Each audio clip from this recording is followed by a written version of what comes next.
Hello everyone, this is the part 2 of chapter 2. So let's begin. That day had come about through the unimaginable sacrifices of thousands of my people. I felt that day as I have so on many other days, that I was simply some of them, those African patriots who had gone before me. मुझे ऐसा लगता है कि मैं भी उन्हीं में से ये एक हूँ जो मुझसे पहले जिन्होंने बलिदान दिया है या फिर जो मुझसे पहले लड़े हैं. Again long and noble line indeed, और अब ये नोबल लाइन इंड हो चुकी है.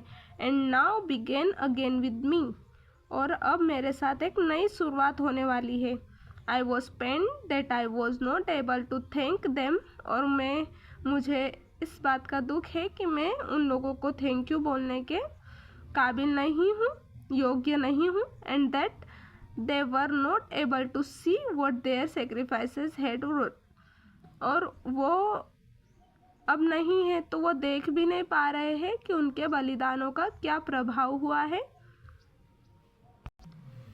The policy of apartheid created a deep and lasting wound in my country and my people. जो apartheid थी पॉलिसी, उससे मेरे लोगों के दिलों में एक घाव बन गया है. All of us will spend many years, if not generations, recovering from that profound hurt.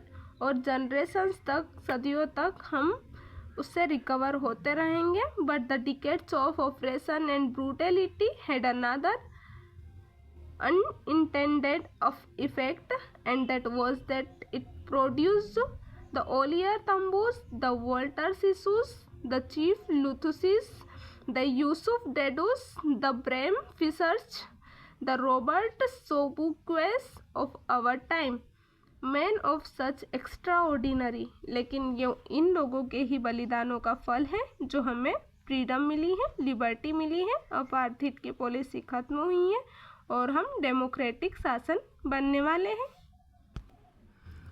Courage, wisdom and generosity that there like may never be known again. उनके जैसा करेज, उनके जैसी विजडम, बुद्धिमत्ता और काइंडनेस, दयालुता हम अब कभी भी नहीं देख पाएंगे जो उन लोगों में थी. Perhaps it requires such depths of oppression to create such heights of character.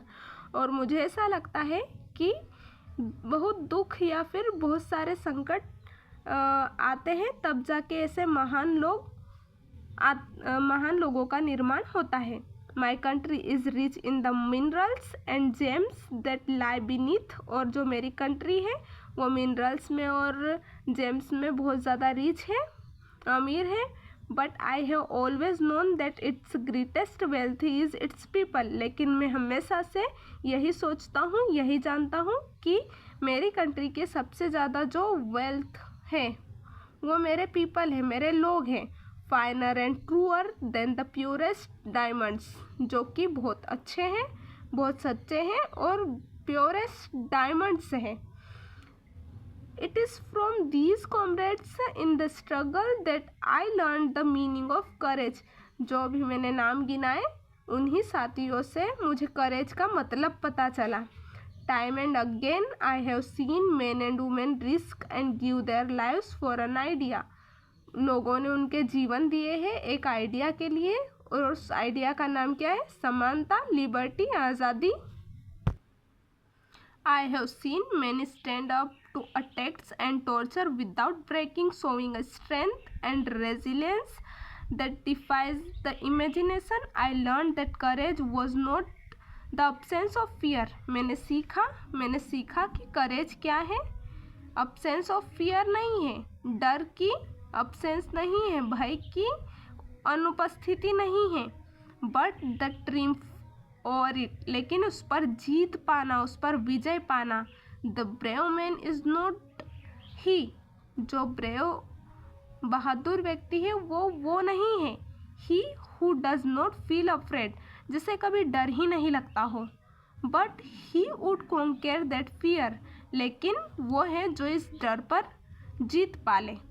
जो ब्रेव मैन है, बहादुर व्यक्ति है, वो नहीं है जो जिसे कभी डर ही नहीं लगता हो, जो कभी अफ्रेड नहीं होता हो, लेकिन वो है जो इस डर पर विजय प्राप्त कर ले, क्वेंकर हासिल कर ले।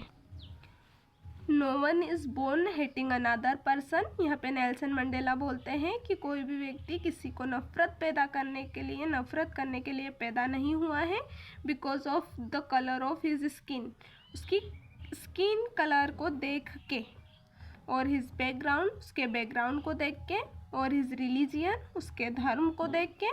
People must learn to hate, and if they can learn to hate, लोगों को नफरत करना सीखना पड़ता है। They can be taught to love, तो उन्हें वैसे ही प्यार भी सिखाया जा सकता है। For love comes more naturally to the human heart than its opposites, क्योंकि जो लव है वो नेचुरली आता है, ह्यूमन हार्ट में हेट पैदा करनी पड़ती है।